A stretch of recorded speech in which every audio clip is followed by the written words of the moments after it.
I've got the recipe for you. This dip is just amazing. It just melts in your mouth.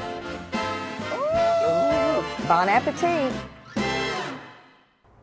Hey everybody, I'm Vera Stewart and welcome to the VeryVera Show. You know, golf tournament season is right here, and here in Augusta we are busy getting ready. But whether you're going to the tournament or you're going to have friends in after the tournament, I've got 3 recipes today that are going to make it super easy to prepare and be ready. We're going to start with the Parmesan Grits Casserole from Come to the Table. It's a beautiful book in the kitchen. It's also gorgeous on your coffee table. And then what about the Pimento Cheese that was served at Vera's Cafe that's from the VeryVera Cookbook? And then finally a lasagna from Tea Time at the Masters, which is the Junior League of Augusta's cookbook. We're going to do a wax flower in Vera's Corner. So we've got a lot to do. Let's get started on that grits casserole. You certainly know you're watching a Southern cooking show if the first recipe is grits. And you know, honestly, our family loves it for every meal. So this is Parmesan Grits Casserole, and it is scrumptious. So what I've gone ahead and done, I've got my water boiling. I've added in the milk, and you want to do that slowly. And then at this point you have to stir because you certainly don't want that milk to scald. All right, so now I'm going to slowly add the grits in. And you know, grits are truly a Southern staple. And most recently, Garden & Gun magazine did a 6-page article on grits. It is an art form, people. I mean, there are so many opinions of which grits, how to cook the grits, what to season the grits with, and we just want to make sure that people do it right. Well, I was actually asked to quote my method in the article. I was very proud of that. It's amazing how many people saw it. But this particular recipe is from Come to the Table, and this is a local group. There was about 4 or 5 people that worked on the project. Ann Mitchell handled all the recipes in the book. This is one of her recipes, is one of our family's favorites. She's actually almost a member of my family. And then Susan Wilson artfully displayed everything that was shown in the book on setting up every photo. Sammy Anderson did all the photography, and he's also local. And then Benita Long attached scripture and just talking about how coming to the table has been part of our history and our roots. It is a beautiful, beautiful coffee table book, and even better cookbook. All right, so we're going to stir this until it gets thick, and that takes a few minutes. And again, I'll refer you back to that article in Garden & Gun on types of grits, but this recipe is very easy to follow. So what I'm going to add in now is all the butter, and it has quite a bit, which is another part of making sure that grits are really seasoned appropriately, you know, different utensils that you use to work with it. Once the grits start getting thick, sometimes you might want to use a wire whisk. All right, I'm going to add in garlic. And I think this, for me, is the secret ingredient. Recently we had this at a birthday party for one of the grandchildren for brunch after church, and everybody was commenting on how good this was. And I think it's that you don't know that there's garlic in there, and that becomes the secret ingredient. So while this is continuing to cook, I'm going to give you a little tip about tempering eggs. So since eggs go into this, I'm going to start slowly adding eggs, the hot mixture to the eggs, to get them to be almost the same temperature as the grits before I add those in. So that's just, if you don't have time to cool it, like it says in the recipe, you can do it that way. All right, so this is getting kind of thick. And as it starts to foam on the top, as long as you're stirring it, the milk won't scald. Now this is going to make a 9x13 pan full, and it's going to bake in a 350-degree oven. And so depending on what you're doing with this, you can freeze it at that point. You can probably get 10 to 12 servings from this. So I'm going to add in the eggs now, slowly. Let those go.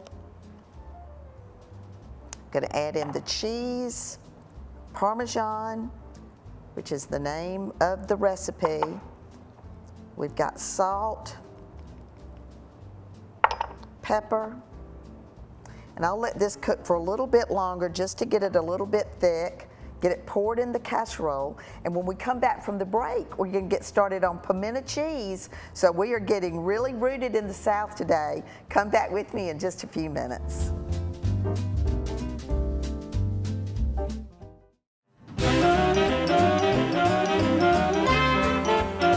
Welcome back, everybody. If you're just joining me, I'm doing 3 recipes today from 3 Augusta Cookbooks in preparation for the golf tournament that's coming up in the next few weeks.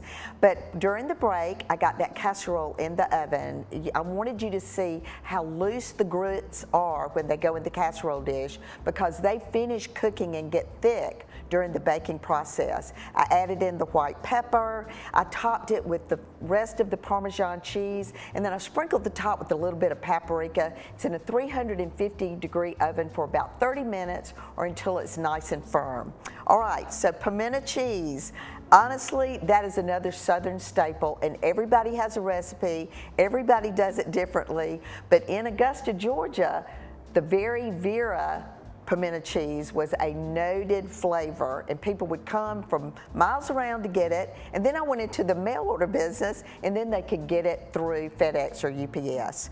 So I'm going to go through all the specifics of this. We're going to take it slow, and it's also very brand specific, so pay attention. All right, so we start with Cracker Barrel sharp cheddar cheese, and you want to hand shred it. And the reason for that is in order for the mayonnaise and all of the other ingredients to really absorb into the cheese, you cannot use what's already pre-shredded because it has a coating on it to keep it separated in the packaging. So this is really nice and fluffy. I just use a hand grater to do that. The next ingredient are the roasted red peppers.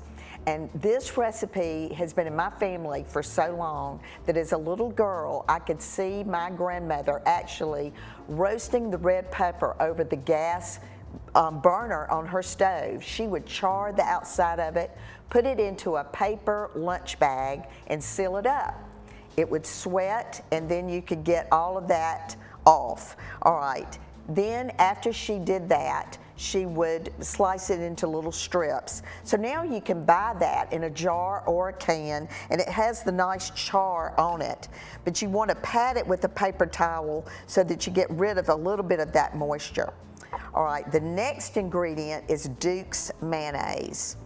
And this is another brand specific in the cookbook in order for it to have the flavor that any of my customers from VeryVera back in the day, it'll taste just like what you used to buy. Okay, we've got cayenne pepper, and then the last secret ingredient is Tony Chachere's. And honestly, it is just what makes this pimento cheese so delicious. And my grandmother didn't use this seasoning because it wasn't even invented until 1972, but my mother added it to the recipe to make it what it is today. All right, so mixing this together also it's going to look really, really loose. You're going to think, oh wow, that is way too much mayonnaise. But as it sits, it starts to absorb it. And some of you may also think that is a lot of roasted red pepper in this recipe, but that's where the flavor is, and that's what makes it so delicious. This can stay in an airtight container in your refrigerator for up to 3 weeks. So while we let that sit and get ready, in Vera's Corner today, we're going to go over how to do waxed flowers while your flowers are beautiful in your yard. And then when we come back, we're going to get started on a lasagna recipe that is going to be your new go-to favorite. So come back with us in just a few minutes. Vera's Corner is sponsored by TaxSlayer. It's your refund. Go get it. Waxing cut flowers is an old Southern tradition. If you have camellias, daffodils, or other blooms in your yard, try waxing them. To start, gather your materials. You'll need at least 2 pounds of paraffin wax, like Gulf wax, mineral oil, a double boiler, a digital or candy thermometer, and a small fine mesh strainer. To melt the wax, fill a saucepan halfway with water and bring to a boil. Then set a deep glass bowl on top. Put in your wax and the mineral oil. The ratio for oil to wax is 1/2 cup of oil to each pound of wax. As the wax melts, use the thermometer to keep an eye on the temperature. You want to bring the wax to 138 degrees. While the wax melts, create an ice bath with the ice and water. Remove the ice when you're ready to begin waxing. Take your bloom by the stem, pulling back any leaves, and swirl into the wax until completely covered. Shake off the excess, then turn over to let the wax settle into the inner space. Carefully lower the bloom into the ice water.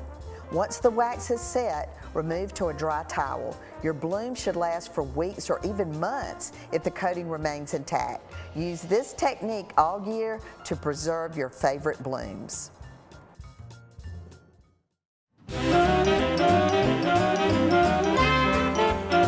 Welcome back, everybody, and don't you love that idea of doing the wax to the flowers? You know, we just really think it's a cool idea, and we're going to incorporate that this summer into one of the crafts that we do with the older campers in our summer camp. If you've not seen the new issue of Okra magazine, I suggest you pick it up at the grocery store. Better yet, subscribe to the magazine. But they did a feature article that our COO, Emily Yates, wrote about our summer camp. It's just really a great article. I hope you'll pick that up and look at it.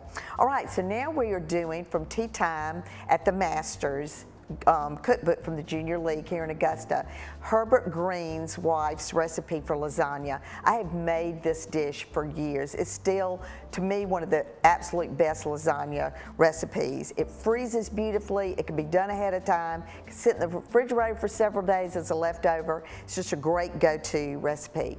So there were several things that I had to do in advance because the sauce actually simmers for about an hour and a half just to get all the different ingredients incorporated. So I went ahead and sauteed the ground Italian sausage, ground beef, garlic, and minced onion just to get that nice and scrambled, good and cooked through. Then you want to drain that in a colander with some paper towels just to get the excess fat. At that point, there are 11 other ingredients that go into this sauce that makes it wonderful. So once you've drained, you're going to put the meat back in the Dutch oven. And then the first ingredient is sugar. You know, this kind of tempers all the tomato that is in that sauce. The next ingredient is basil. Then we're going to add in just a little bit of fennel seed. It's really a nice ingredient there. Italian seasoning, kosher salt, black pepper, Italian-style plum tomatoes, and you want to take a potato masher and really crush those up. I like a few little chunks, but for the most part you need to crush those up. Parsley, and that was fresh parsley. Tomato paste, there's quite a bit of that in there. And then tomato sauce and water.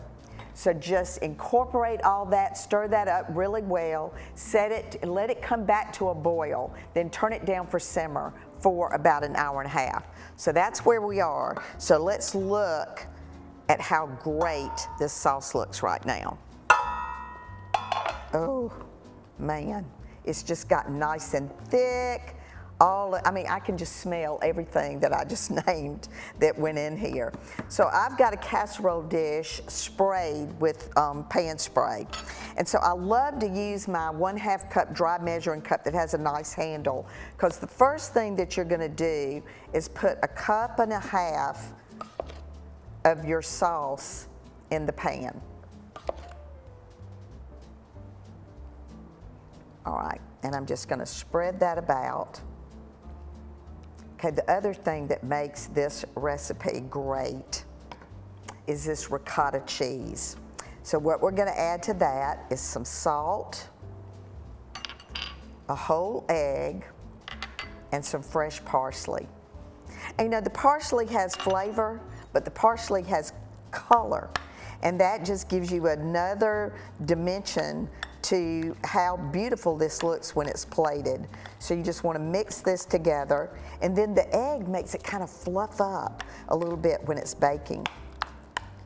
All right, so that's going to go. So then the next thing are your noodles. And I went ahead and did these in advance as well, and those just get added into salted boiling water.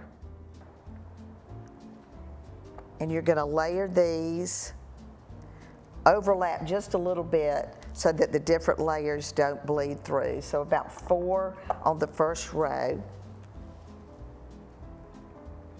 And now we're going to take the ricotta mixture and spread that. And it's so much, you know, some lasagna recipes will tell you to do that on top of the sauce, and it just makes the biggest mess. So I love the fact that this one layers. So then my handy cake spreader makes this easy to kind of spread out.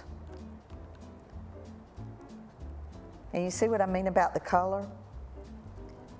And if you really wanted to make this a meal in itself, you could put fresh spinach next on this. I didn't want to do anything differently this time to this recipe, but I've done that in the past. All right, so now we're going to do mozzarella cheese. And this calls for you to do the squares of it. And I thought, why wouldn't we just do shredded? But when you see what this looks like when it comes out of the oven and the way you present it, you're gonna know why. Those junior league girls were really smart when they put this recipe book together. All right, so now we're ready to go again. Another layer.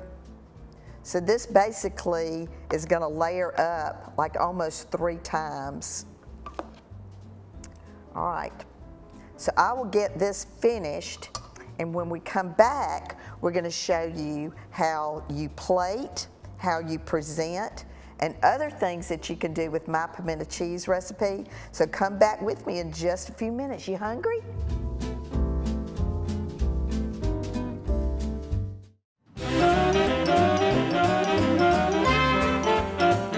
Well, hello, sunshine. You know, honestly, I'm so glad that yellow is one of the colors that's used so much with golf, because I love to wear it, I love to decorate with it, and it really pops most anything that you present with yellow. So during the break, I finished the lasagna. I got the rest of the layers done, the Parmesan cheese added, and then remember I spoke to the fact that mozzarella was sliced and not shredded. And the reason for that is that you can get 8 servings from this with honestly a beautiful presentation of the sliced mozzarella on top.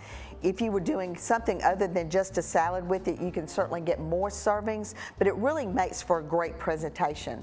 So during the baking process, it starts with aluminum foil on the lasagna at 375. After 25 minutes, you pull that off, you bake it for 25 more minutes, and then you let it rest for about 15 so that it slices into a nice presentation. And this recipe was from Tea Time at the Masters, which is the Junior League Cookbook of Augusta. All right, so let's move over to Come to the Table's recipe for Parmesan grits. And remember I said it needed to be really loose? This is the creamiest grits when you finish it in plate presentation or just to serve it again. You know how sometimes grits get so stiff you can't work with it. That plated beautifully. And this can be used for a dinner, like I've done it there, certainly for a brunch, but grits can be used for all 3 meals. So what we did here was just grilled a piece of salmon, did a fried egg, which kind of speaks to the hello sunshine aspect, and just put a little parsley on the plate, makes a beautiful presentation there. And then finally, pimento cheese. So the presentation for this is our grilled pimento cheese on marbled rye. This was an absolute favorite at the cafe. I was known to be one of the servers almost every day. This has bacon and tomato on the marbled rye. You just grill it with butter. And I'm serving this with okra chips. And other ways to present would be just on plain white bread as a sandwich, maybe stuffed in a celery stick, and then finally on a cracker with strawberry preserves. The rest of the presentation comes with the golf balls that are scattered about, and our assistant Corey Coble, she and her husband collect golf balls from all over the world. So we've got an international presence here with the way that we've done this today. And just on top of yellow gingham, it really looks so good. And these 3 recipes, as I said, will be on our website at VeryVera.com. So, you know, when you talk about logistics and what can freeze and what can you make ahead, that certainly speaks to the aspect of my business, which is the parent company of our organization. Vera is the catering part of my company, and during the Masters Golf Tournament, we do everything from food to transportation to logistics. We handle servers, wait staff, whatever you might need. So let me send you to VeraAugusta.com to learn more about how we can help you with your experience while you're in Augusta, because we would certainly love to help with that. So as I always say on the Very Vera Show, no matter what you do, do it in good taste. I hope you'll come back with me again next week. There'll be many, many more recipes and a lot of fun. See you then.